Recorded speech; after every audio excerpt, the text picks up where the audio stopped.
Hey Superman Fit, it's Betsy here. I'm coming to you today from my bedroom because I am cabin bound. I'm studying for some especially terrible exams today. So, but I wanted to take the time out to just answer a couple of viewer questions that I had. One came to me from Kevin. Kevin wanted to know what a macronutrient is.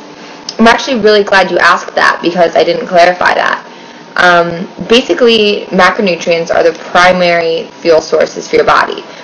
Protein, carbs, fats, whereas micronutrients are just vitamins and minerals that your body requires in smaller amounts, often trace amounts.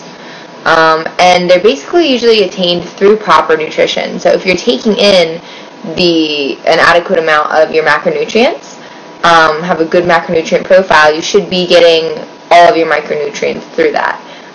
Some people also will supplement them. They'll take them through multivitamins, fish oil, different, bodybuilding supplements depending on your needs. But not all macronutrients are the same. So 1 gram of fat yields 9 calories per gram. 1 gram of carbohydrates and 1 gram of protein each yield 4 calories. So now, just because fat yields more calories per gram than the carbs to protein doesn't mean that it's going to make you fat. You need fat to lose fat. Each one of these macronutrients are going to interact with your body differently, which is why I really want to break that way of thinking about diet in terms of calories, because it's not so much the quantity of your food than the quality that matters. So quality fats and quality proteins, quality carbohydrates. We're definitely going to be focusing more on looking at carbohydrates in your diet because they're not all created equal, especially. We're going to take a more in-depth look at the glycemic index and seeing how these carbohydrates interact differently with your body and how you can utilize that. So might have been a little bit more in depth than you were looking for, but those are macronutrients. Those are the big parts of your diet. I also had another question. Somebody wants to know what I would suggest for a vegan and gluten-free diet. Now, just because you choose to live a vegan lifestyle and you are gluten-free does not mean that you can't use these recipes. In fact, 2 things that are just going to be very especially important for you are substitution and planning. So, especially for you, the world is not always diet friendly. Most things here, especially in America, are heavily gluten-based, heavily starch-based, especially, and so you're going to need to be prepared. You're going to need to take food with you more than most people. One thing you can do, instead of using the oat flour in the recipes, which I use very frequently, you can use the gluten-free oats. By nature, natural oats are meant to be gluten-free, but we do a whole lot of processing to them often, and they're not gluten-free anymore. So, gluten-free oats. You can also use like rice flour, buckwheat.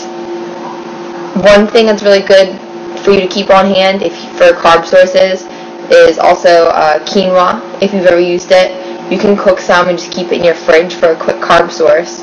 Or, again, the gluten-free oats. I like to cook things ahead of time, so if you have, maybe you just keep that in your fridge so you can grab and go when you need a carb source. Also, I use a lot of, like, applesauce and stuff like that, pumpkin as a substitute for butter. You can still use applesauce. I usually use unsweetened applesauce. So you should be fine with that. If you want, instead, you can substitute vegan butter or coconut oil. That's also fine.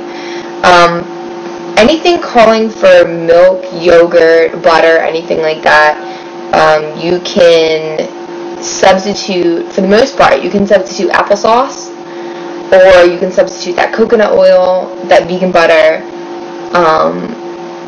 as you like, as per taste. Also, instead of using the egg substitute, you can use flax eggs. A lot of people will use, a lot of vegans I know will use xanthan and guar gums as thickening agents. Kind of works the same way as cornstarch. Also, you can use soy milk and almond milk in recipes that call for any type of milk.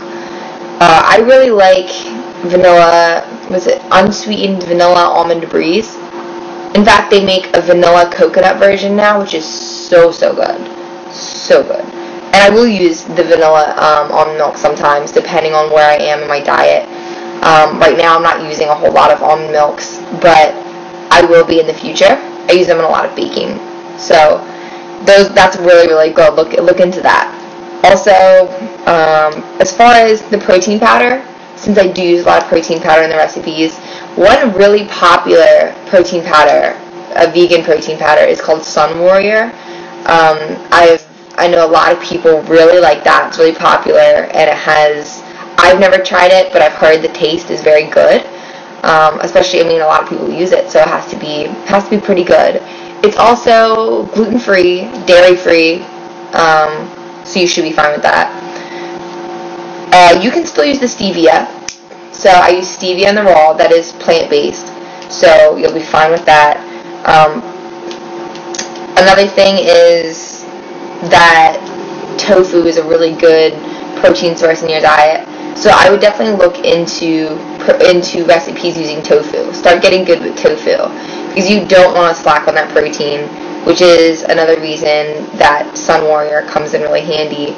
A lot of vegetarians and vegans do have to supplement the protein, because it is very hard to get an adequate amount through just the beans and other sorts of things they take in.